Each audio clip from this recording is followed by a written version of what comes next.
আসসালামু আলাইকুম। তেলের দাম সারা পৃথিবীতে যেই রকমই হোক না কেন, আমাদের দেশে যে দামটা এখনো স্থিতিশীল আছে, এটার জন্য কিন্তু সরকারকে একটা থ্যাংক ইউ জানানো উচিত। কেননা তেলের দাম যখন ঠিক থাকে তখন দেখা যায় যে মানুষের যে নিত্য প্রয়োজনীয় যত খরচ হয় এগুলো কিন্তু একটা ব্যালেন্সড ওয়েতে হইতে থাকে।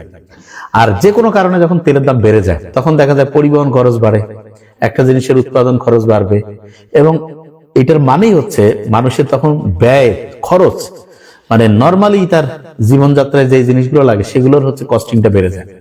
এবং তখন যেটা হয় তখন দেখা যায় বেশ করে মধ্যবিত্ত, নিম্নবিত্ত, নিম্ন মধ্যবিত্ত এদের জীবনে কিন্তু একটা বড় রকমের হচ্ছে প্রবলেম তৈরি হয়। তো এই জন্য বর্তমান সরকার এই যে ডিসিশনটা, এটা যে এত ভালো একটা ডিসিশন এবং সরকারের জনগণের কথা যে চিন্তা করে, এইটা মানুষ তখন হচ্ছে ফিল করতে পারে। আর অনেক সময় দেখা যায় যে বিভিন্ন সরকার এসে কি করতো, এই তেলের দাম বাড়ছে বাড়ায় দাও। এই তেলের দাম বাড়ায় দিলে কিন্তু সবচেয়ে বেশি ক্ষতিগ্রস্ত হয় মধ্যবিত্ত, নিম্নবিত্ত, নিম্ন মধ্যবিত্ত, আর লাভবান হয় কিছু সিন্ডিকেট ওয়ালারা। সিন্ডিকেটের সাথে সম্পর্কিত যারা, তারা তেল জমায় রাখছে, আগের তেল পরে হচ্ছে উচ্চ রেটে বিক্রি করলো এবং দেখা গেল যে তাদের লাভটা হইলো।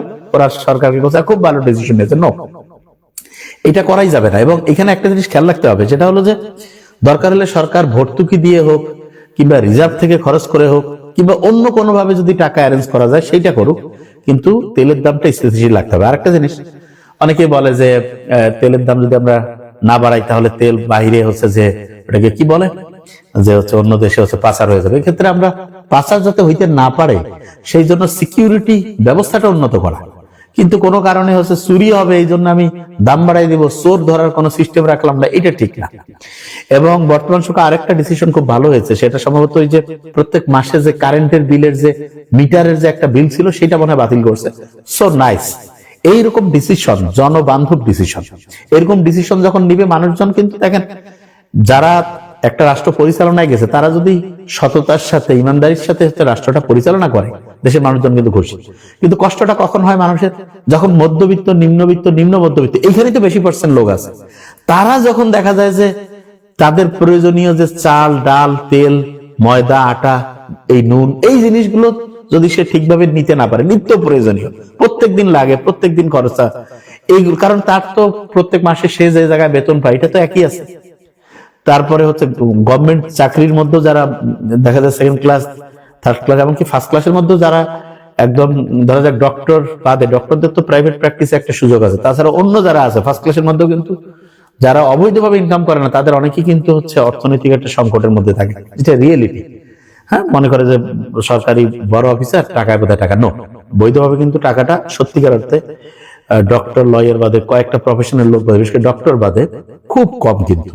এবং সেই পরিমাণ অর্থ দিয়ে সবার যে চলার একটা ব্যাপার, সেইটা কিন্তু তখনই ঠিকভাবে চলবে যখন মূল্যটা, দ্রব্য মূল্যটা ঠিক থাকবে। এবং আরেকটা জিনিস দেখেন, সরকার হয়তো বাড়াবে, যদি 10 টাকা 5 টাকা বাড়ায়, দেখবেন যে ওই এইটার সাথে সম্পর্কিত যারা যারা আছে, বাস মালিক, ট্রাক পরিবহন, তারপরে হচ্ছে যে এই যে জিনিসপত্রের প্রত্যেক জায়গায় বহু গুণে দাম বাড়াই দিবে।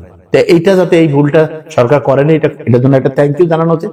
এবং এই সিদ্ধান্তটা যতদিন তারা রাখতে পারবে, দেখেন নিত্য প্রয়োজনীয় জিনিসের দাম যদি ঠিক থাকে মানুষজন খুশি থাকে, আর তার সাথে আইন শৃঙ্খলাটা ঠিক রাখা, হ্যাঁ, এবং মানুষ যাতে বিচারটা ঠিকভাবে পায়। তা আল্লাহর রহমতে এখনকার যে গভর্নমেন্ট চলতেছে আমরা যেটা দেখতেছি, সো এখন পর্যন্ত এই ব্যাপারগুলোতে মোটামুটি যে একটা বলা যেতে পারে বেশ ভালো অবস্থায় আছে।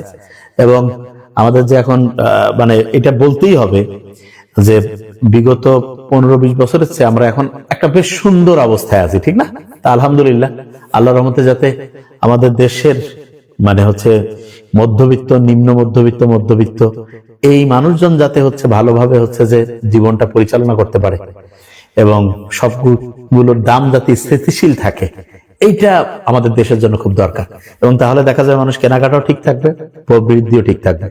এবং খেয়াল রাখতে হবে গুটি কয়েক লোকের সুবিধার জন্য তেলের দাম না বাড়ানো, একই রকম তেলের দামটা রাখা, তাহলে সারা দেশের সামগ্রিকভাবে সবাই লাভবান হবে।